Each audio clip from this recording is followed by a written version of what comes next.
અચિંત્યાનંદ બ્રહ્મચારી કહે છે, મહારાજ માનવ સ્વરૂપ ધારણ કરી અને જે કંઈ ચરિત્રો કર્યા છે, ચરિત્રોનું શ્રવણ કરવાથી જીવાત્મા પાવન થાય છે. નરનારીજનો પ્રેમથી સાંભળે છે તો તરત જ જીવાત્મા પાવન થઈ જાય છે. નથી સાંભળતા એ તો પશુની સમાન છે. એવું કીધું, લ્યો, ભગવાનના ચરિત્ર ન સાંભળે પશુની સમાન છે.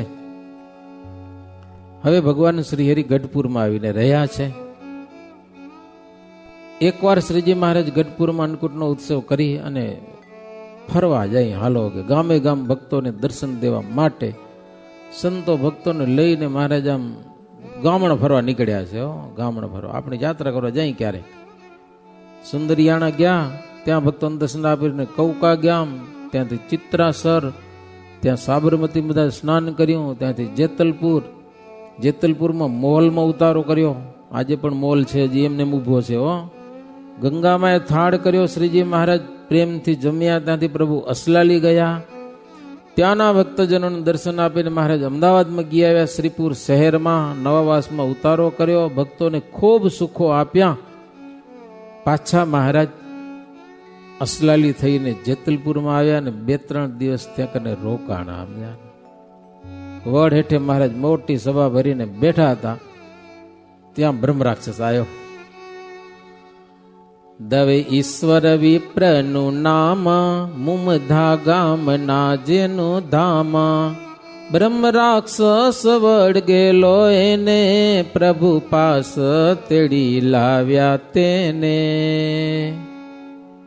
બ્રાહ્મણને, ઈશ્વર બ્રાહ્મણને બ્રહ્મ રાક્ષસ વર્ગેલો મહારાજ પાસે લઈ આવ્યા. સભામાં આગળ રાખ્યો. બરાડા પાડ્યો. બરાડા જોયા ભૂત વર્ગ્યા કેવો બોલે, એમ રાડો કરે જોરદાર. મહારાજ કહે, તું કોણે? તો કે બ્રહ્મ રાક્ષસ. શું કહો? મહારાજ કે અમારા શરીરમાં આવ, બીજાને હેરાન ન કર. અરે તમે બ્રહ્મ ના આવી શકું, કે પેસાય નહીં તમારામાં, તમારી સામે નથી જોઈ શકતો, કે બળીને ભસ્મ થઈ જાઉં. મહારાજ કે હરિભગતમાં જાક, બ્રાહ્મણને મૂકી દે. મહારાજ કે તો કે હરિભગતમાં મારથી જવાશે નહીં. વર્તમાન ધર્મ ન પાડે ને ત્યાં મારું જોર હાલે. કે વર્તમાન ધર્મ પાડે ત્યાં મારું કાંઈ ન થાય. બ્રહ્મ રાક્ષસ કે પૂરો ભક્ત તમારો ન થાય તેના તનમાં પેસી શકાય. કે કાચો પચો હોય ને તો પહેવાય.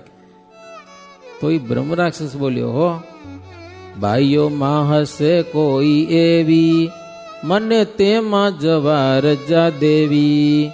એવી સાંભળીને એની વાણી, બાઈઓને કહે પદમાં પાણી. મહારાજ બાઈઓની સભામાં કે, બાઈઓ તમારી સભામાં આવવા માગે છે આ બ્રહ્મ રાક્ષસ, મૂકીએ તમારામાં. બાયુ કે પાપીને અમારી પાસે આવવા નથી જો, કે નિયમ ધર્મ કાચા હશે તો હોય પાકા કરી નાખશો. કે સમજા, પણ એ ન ખપે. કે સમજા ને, કોઈકમાં કાંઈક ફેરફાર હશે ને તો શુદ્ધ રીતે ધર્મનું પાલન કરશું, પણ એ પાપીને અહીંયા આવવા ન દો. મહારાજ બ્રહ્મ રાક્ષસને કહે, તું અમારામાં નથી આવતો, હરિભગત નથી આવતો, તને કે બાયુમાં જાઉં. બાયુ પાસે બાયુ ના પાડે છે. હું કરશું હવે? કે લ્યો, એ કે ના આવડે જો મારી પાસે, કે ખપે નહીં. કે મહારાજ કે બદ્રિકાશ્રમમાં જા, તપ કર, પાપ થોડા ઓછા થાય, પછી સત્સંગમાં જન્મ લઈ હરિભગતના ઘરે ભજન કરીને તને અક્ષરધામ અંતે મળશે. બ્રહ્મ રાક્ષસ ત્યાંથી ગયો અને ઈશ્વર બ્રાહ્મણ સત્સંગી થયો. પાકો મહારાજનો આવું એક આખ્યાન. હવે આ ભૂત કે પ્રેત વળગે ને એને સત્સંગી નો કહેવાય, એવું લખ્યું આમાં. ભૂત શું કામ વળગે? કે કારણ કે એ બહુ અપવિત્ર વસ્તુ છે. અને હરિભગતનો તો જબરો મહિમા છે. મોટા મોટા બ્રહ્માદિક દેવતાઓ છે ને, એ હરિભગતને પગે લાગે. પગે એ એમ જાણે કે આ સૃષ્ટિ હશે ત્યાં સુધી અમે અહીંયા જ પડ્યા હશું, આ ધામમાં પહોંચી જાય અમારાથી પહેલા. દ્રઢ નિયમ ધર્મ વાળો અને દિલથી હરિભજન કરવા વાળા હરિભગતને મોટા મોટા દેવતાઓ પગે લાગે છે. આટલો હરિભગતનો મહિમા છે. આપણે આપણો મહિમા હોય કે ન હોય, દેવતાઓ પગે લાગે. તો ભૂત શું કરે એની આગળ આવીને? હરિભગતની આગળ. જો ભૂત વળગ્યું તો કઈ ગડબડ હશે એમ સમજુ. કઈ જંતર મંતરમાં ક્યાંક પ્રતીતિ હશે, દોરા ધાગામાં કઈ કરતા હશે. નથી કરતા ને એવું કઈ? નકો કંઈક ઘૂસી આવે ઓછી દઈને સમજા ને કાંઈક ને કંઈક દરવા કરી આવે કાં તો કેડમાં બાંધે કાં તો આમ તો બાંધે ક્યાંક નું કાંક બાંધે અને કાં તો શેરી બાકી ઘરમાં રાખે સમજાય કુઈડા રાખે ચારે ખૂણામાં રાખે ને જાત જાતનું નાટક કરી પડ્યા માણસો. એ કરાય નહીં કાંઈ. એનું પરિણામ છે ને બહુ ભયંકર છે. મંત્રો ખોટા નથી હું કહું. તમે કંઈક કરશો ને તો સારું દેખાશે ખરું અત્યારે, પરિણામે તમારા પરિવારને તમારી પેઢીવાર એ રોગ નડશે. પછી દોરા ધાગાનું જે છે ને એ મંત્ર દ્વારા અત્યારે તમને કંઈક સારું બતાવી દે પણ પેઢી ઉતાર એના એવા દુઃખ આવે છે. એટલે અમે સભામાં કંઈક એમાં બહુ પડતા નહીં. દવા કરી લેજો ડૉક્ટરની સમજા ના, પણ દોરા ધાગામાં પડતા નહીં. પડશો તો તમને ચમત્કાર દેખાશે, સારું ફાયદો કરી દેશે, બીમારી દૂર કરી દેશે, પણ મેલા મંત્રમાં પડવું નહીં. હનુમાનજીના મંત્રનો જાપ કરો, સ્તોત્રનો પાઠ કરો, એની માનતા કરો, એ મહારાજ કીધું છે, એમાં કાંઈ વાંધો નથી. પણ મેલી વિદ્યા જે મલિન દેવતાઓ છે એની ઉપાસના મહારાજ કે અમારો હરિભગત કરે નહીં. જો એક પટેલને ચૂડેલ વર્ગી દે સમજા ને, રાત ના આવે ચૂડેલ આગળથી બહુ રૂપાડી હોય, વાંય હડેલી હોય. હા, એક જણો દેખતો તો મને કેવા આવ્યો હતો કે સમિત રાતના ચૂડેલ દેખાય રે, શું કરું કે હવે એની શું દવા કરવી લ્યો. હું નનાળદીનો પૂજારી હતો, 35-40 વર્ષની વાત છે. પછી રજ દીધી, મંદિરમાંથી બોહારી કાઢી અને પ્રસાદીનું પાણી દીધું કે પીજે ભગવાન સંભાળજે. તેથી દેખાતી બંધ થઈ ગઈ, એટલે હવે નથી દેખાતું. સારું હરિભજન કર કીધું. એક પટેલને ચૂડેલ વર્ગી રાત્રે આવે, ધર્મભંગ કરાય. પટેલ હેરાન થઈ ગયો, હુકાઈ ગયો. હરિભગત કે કાં શું થઈ ગયું? કે ચૂડેલ વર્ગી એ સત્સંગી નહોતો, પટેલ હતો. એ કે જો મંદિરમાં સ્વામિનારાયણના સાધુ આવ્યા છે, સત્સંગી થયા, કંઠી બાંધ, ચૂડેલ ભાગી જશે. કે તો ભાગી જાય ને સ્વામિનારાયણ સત્સંગ થાય ચૂડેલ આવે કે એમ. તો એ આવ્યો મંદિરમાં સંતો પાસે કે સ્વામી ચૂડેલ બહુ હેરાન કરે છે. કે સંતો કે કંઠી બાંધ અને સ્વામિનારાયણનું ભજન કર, નિયમ ધર્મ રાખ, વર્તમાન ચોખ્ખા રાખ. ચૂડેલ શું કરે કે તે કંઠી પહેરીને ઘરે ગયો, તોય હાજે આવી ચૂડેલ પાછી પોગી આવી મારી લો. 10 ફૂટ છેટી ઊભી હતી. એ કે ગળામાં હું પહેરી આવ્યો? તું ઉતારી નાખ કે દોરો ઉતારી નાખ, ગળામાં હું પહેર્યું છે? પટેલને ખબર પડી ગયા પહેર્યું છે એટલે 10 ફૂટ છેટી ઊભી રહી ગઈ, મારા સુધી આવી નહીં ગયો. પટેલમાં પાવર આવી ગયો કે સ્વામિનારાયણની કંઠી આજે જ પહેરી છે, એનો પ્રતાપ જુઓ કે ચૂડેલ મારે પાસે સુધી આવીને પછી ધોકો લીધો, ચૂડેલની વાહે દોડ્યો. પછી ભાગે કે નથી ભાગી દે, જયારે હપુતી ભાગી છે ચૂડેલ લો સદાયને માટે. હવે ભૂત પ્રેતનો જો વડગાલ થાય ને તો કંઈક નિષ્ઠામાં ફેરફાર કહેવાય. એટલે મહારાજમાં નિષ્ઠા હોય ને તો ભૂત પ્રેત વળગે નહીં, કોઈની નજર લાગે નહીં, બીવું નહીં જરાય આપણે એનાથી સમજા ને. કોઈ યંત્ર મંત્ર કરે ને, જેતલપુરમાં કિચ્ચક હતો ખબર હે ને, મહારાજ આવ્યા પછી ઢીલો થઈ ગયો હતો સમજા ને. 2 વર્ષ પછી મહારાજને મળ્યો, એ કે તમે આવે પહેલાં તો અમારેથી બધા માણસો બીતા, રૂપિયા દઈ દેતા. હવે સ્વામિનારાયણના સત્સંગીના છોરા અમારી સામે થાય કે ટાબરિયા થાય તે કરી લે કે અમને તો સ્વામિનારાયણ ભગવાન મળ્યા, તારો ડાર્યો ના આવે. કે હું કાંઈ કરું તો થતું નથી. એને પેલો કિચ્ચક કે ગમે એમ કરું ને આમ તો એ છોરાને કાંઈ થાય નહીં. કે પાવર સ્વામિનારાયણ એવો લ્યો કાંઈ ન થાય. ભૂત પ્રેત ગણાય છે કેવા, દેવલોકના ભંગિયા જેવા, જેને રાજાનો આશ્રય હોય, ભંગીઓ તેને શું કરે કોયા. આવા છે ભૂત પ્રેત ભગવાનની આગળ હો. એટલે એનાથી કે ડરવું નહીં. દ્રઢ હરિજન હોય સત્ય જેહ, કદી પણ ભૂત થકી ડરે ન તેહ. પ્રભુ વીણ પરમંત્ર તંત્ર જાણે, નિજ મન લે સપ્રતીતિ તે ન આણે. ભગવાનનો ભગત ક્યારે પણ ભૂત પ્રેતથી ડરે નહીં. દેખાય ને સામે તોય બીવું નહીં એનાથી. ભૂત કદાચ દેખાય ને તોય ડરવું નહીં, ડરે તો તાવ ચડે. મહારાજ સંભાળી લેવાના, ભૂત કાંઈ નહીં કરે. યંત્ર મંત્રમાં બિલકુલ નહીં. આવી છેલ્લી આજની કથા છે.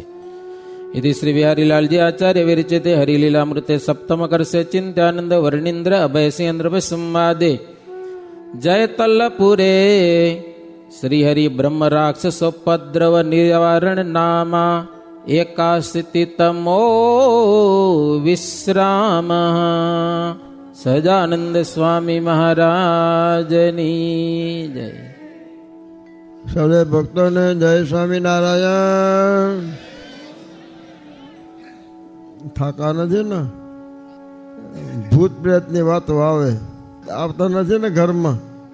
નથી આવતા ને? પહેલાં આવી જતા, પછી આપણે ભુજમાં નારિયેલમાં બેસતા. હવે એ ઓછું થઈ ગયું.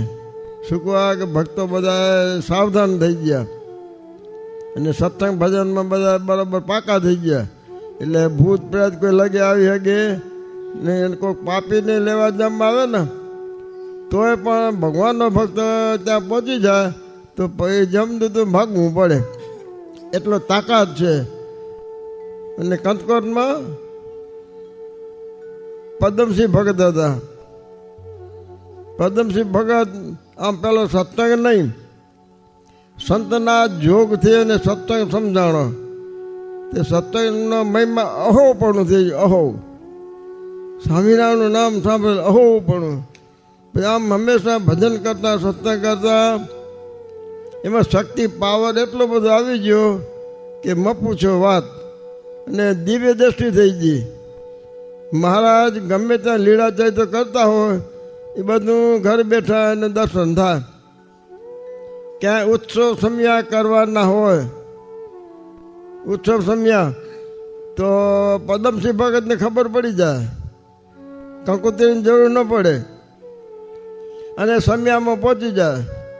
પછી બંને એવું કે ગામમાં ભક્તો કેટલા હતા અને પદમસિંહ ભગતને કે ભગત તમે એકલા ને એકલા સમયામાં મહારાજના દર્શન કરવા જાઓ, તે અમને કેમ ભેગા તેડી નથી જતા? અમને કેવું છે ને થોડું થોડું. પદમસિંહ ભગત કે ભલે, બીજે ફેર જ્યાં સમયો થશે તેથી તમને કહેશું. એટલે આમ કરતાં કરતાં સમય જતાં મહારાજ મોગટોત્સવ વડતાલમાં કરવાનો હતો. મોગટોત્સવ એ પદમસિંહ ભગતને ખબર પડી, અંતર્જામી પણ જાણી લીધું અને ગામમાં બધા ભક્તોને જાણ કરી. જેને જેને ઉત્સવ સમયામાં હાલવું હોય તે નામ નોંધાવો. આમ કે ન 40-50 જણા નામ નોંધાઈ ગયા. પદમસિંહ ભગતે વિચાર કર્યો કે આ બધા ભેગા માણસો ઘણા છે, એ પૂજા પાઠ હોય હાલીને જવાનું. પૂજા પાઠ હોય કે ટીમોના ડબડા ભેગા હોય તે એક ગાડું ભાડે કરી લઈ તો સરસમાન પડ્યું હોય ને હાલીને ભજન કરતા હાલે જવાય. એટલે એક ગાડું ભાડે રાખ્યું. આહિર હતો મામૈયો કરીને, એનું સત્સંગે નહીં, ગાડું ભાડે રાખ્યું. આવવા જવાનું માથું બે માથાનું ભાડું ઠેરાવીને પછી હાલતા હાલતા પદમસિંહ ભગત શું કરે? ગાડાને પડખે પડખે હાલે અને ગાડા ખેડૂત મામૈયાને ભગવાનની વાતો કરતા જાય. પદમસિંહ ભગત નવરા ન રહેતા, સત્તા હાલતા જાતા ભગવાનનું સ્મરણ કરાવતા જાય. ત્યાં સમજાવતા સમજાવતા થોડો ગોણ બેઠો મમૈયાને ગાડા ખેડૂને. પછી કંઠી બંધાવી દીધી વર્તમાન ધરાવીને. પછી 1-2 દી આગળ હાલ્યા અને અચાનક બળદ મરી ગયો હાલતે ગાડે અને ઓને અવગુણ આવ્યો. મમૈયા ભગતને અવગુણ આવ્યો. ભગતને કે ભગત તમે જો કંઠીમાંથી મારો બળદ મરી ગયો કે. અને પેલા વાગણમાં પ્રથા હતી, જે કોઈ સત્સંગી જાય ને એને ભે મરી જાય એવા વાણી વપરાતી. અને ક્યાંક એવો દાખલો બન્યો હોય જેમાં બળદ મરે એમ. અને પછી એક ઠેકાણે એવું થયું કઠી બાંધીને ભે મરી ગઈ ને ઘરે ગયો પૂછ્યું આજ તો હું સ્વામિનારાયણ કઠી બાંધી આવ્યો. કંઠી બાંધી ક્યારે બાંધી? તો હમણાં તો આ ભે મરી જાય આપણે. જો હવે જા કંઠી પાછી દે આવ કે. કંઠી પાછી દેવા આવે સંત પાસે. સ્વામી તમે કંઠી બાંધી દે, અમારી ભે મરી ગઈ, મને કંઠી હજી નહીં, લે તમારી કંઠી. સ્વામી કે એક ફેરે બાંધે એટલે ભે મરે અને પાછી ઉતારે તો બીજી મરે. એ તો નહીં, તો નહીં ઉતારો કે. પછી ઘરે ગયો કે કંઠી દી આવ્યા. કંઠી તો હું દેતો હતો, પણ સ્વામી એમ કહ્યું કે એક કંઠી બાંધે એટલે એક ભે મરે અને ફેરી જો કાઠી ઉતારે તો બીજી ભે મરે. એ હાચવજો બરોબર. નાવ તે ધ્યાન રાખજો તૂટે નહીં. હે એટલે એ પ્રથા હતી. ત્યાં ગાડામાં બળદ મૃત્યુ પામ્યો અને અવગુણ આવ્યો, કંઠી દઈ દીધી ભગતને. પછી ગામમાં બીજું બળદ વેચાતો રહી ને ગાડું તો હાંકલવું પડે. પછી વડતાલ પહોંચ્યા, સમયો ચાલુ થયો. 5-7 દિનનો પ્રોગ્રામ હતો. ત્યાં બધે સત્સંગને તો આનંદ આવે, પણ આ મમ્મીયાને બહુ આનંદ ના આવે. જુએ ખરો પણ આનંદ ના આવે, કારણ કોઈ અવગણ આવ્યો હતો. પછી આમ કરતાં કરતાં સમયો પૂરો થઈ રહ્યો. પાછા વર્યા.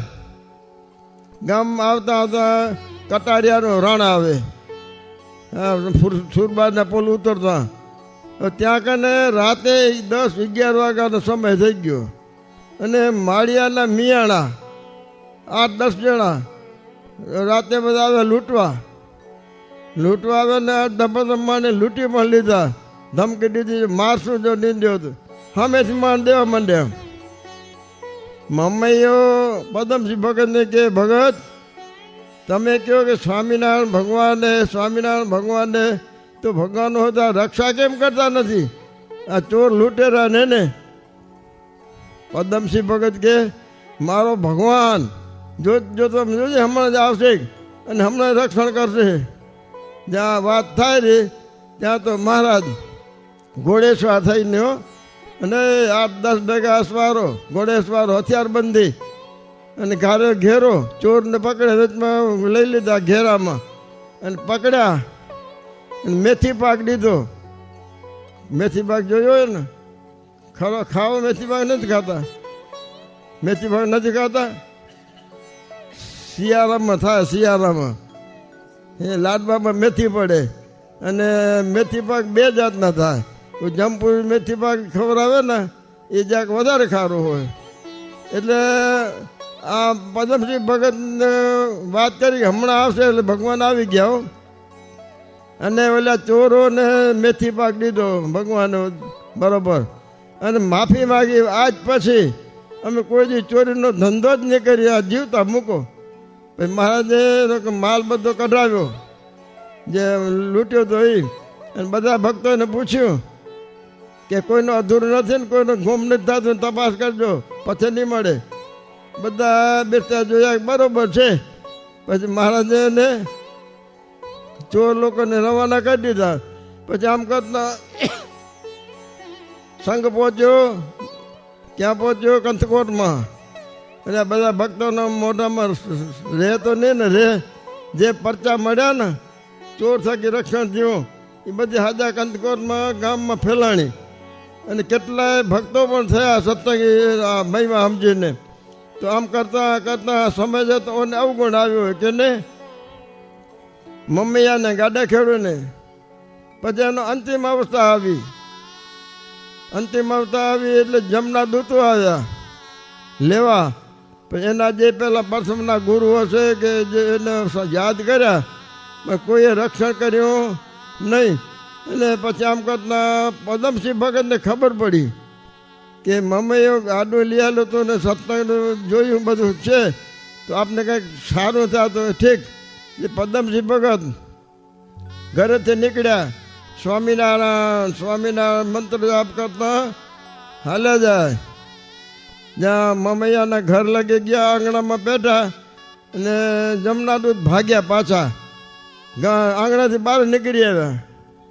મમૈયાને કોણ બેઠું કે હું કઈ નો હેરાન થઉં, ગુરુનું સંભાળીને મને કોઈ રક્ષણ કર્યો નહીં.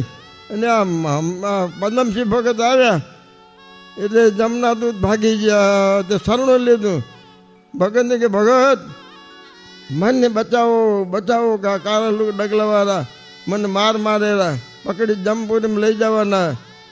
પદમસિંહ ભગત કે તમારા જૂના ગુરુને યાદ કરો. એ યાદ કરીને થાકો પણ કોઈ રક્ષા કરતું નથી, તમે મારી રક્ષા કરો. પદમસિંહ ભગત કે તને જમ ન દે એમ કઈ એમ કરે તો હા તમે કયો એમ કરું. જો વર્તમાન ધરાવ, કઠી બંધાવું અને તું સ્વામિનારાયણનું નામ જપ કર તો તને જમવા દે નહીં તો બંધાવો. પહેલાં અવગુણ આવ્યો અને આજે મેથી પાક મળ્યો તો સમજણ આવી, કંઠી બંધાવી, નિયમ ધર્મ આપ્યા.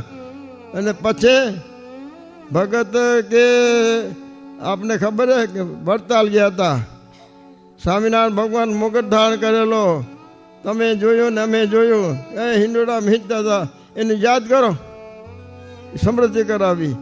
અને પછી સમયો કરીને આપણે ગામમાં આવતા હતા તે રસ્તામાં ચોર થકી ભગવાન સ્વામિનારાયણ રક્ષણ કર્યું, એ યાદ કરો, એ સમૃદ્ધિ કરાવી. સમૃદ્ધિ કરાવતા કરાવતા તો સમાધિ થયા કરાવી દીધી અને ભગવાનના દર્શન થયા ભગવાનના. પછી પદમસિંહ ભગત કે મમ્મીયા શું દેખાય? એ ભગવાન દેખાય. મને કે મેં એને કહ્યું મને કદી તેડો આવશો? તો ભગવાન કે આજ ને તો તેડી જઈ, એટલે તમારે રજા લેવા આવે એવું. કે મમ્મીઓ પદમસિંહ ભગતને કેમ તે ધામમાં જાઉં કે કેમ કરું? મમ્મૈયા પદમસિંહ ભગત કે જો મહારાજ તને તેડી જતા હોય તો આજ ને આજ જા, ભલે તને છૂટી. આમ કરીને ભગવાન આવા ભક્તથી પણ પાપી જીવને પણ ઉદ્ધાર થઈ જાય. લ્યો તો આપને આ સભામાં બેઠા સત્સંગ કરી સંત સમાગમ કરી કેટલા બળવાન છે એ પોતાને ખબર ન પડે, અને જ્યારે સમય આવે ને ત્યારે ખબર પડે. તો આપણે ભક્તિ કરતાં કરતાં જમદૂતો કે ભૂત કે પલિત એના ઘરમાં આવે જ નહીં. આવે ક્યારે કે જરાક કાચપ હોય, જ્યાં વર્તવામાં કે જ્યાં અશુદ્ધ આહાર થઈ જાય તો વળી માગ કરે, અશુદ્ધ આહાર થવા દેવો નહીં. અને થોડી કાચપ હોય તો સુધારા કરી ભગવાનના ધામમાં જવાય એવું કાર્ય કરી લેવું. સહજાનંદ સ્વામી તે પતિ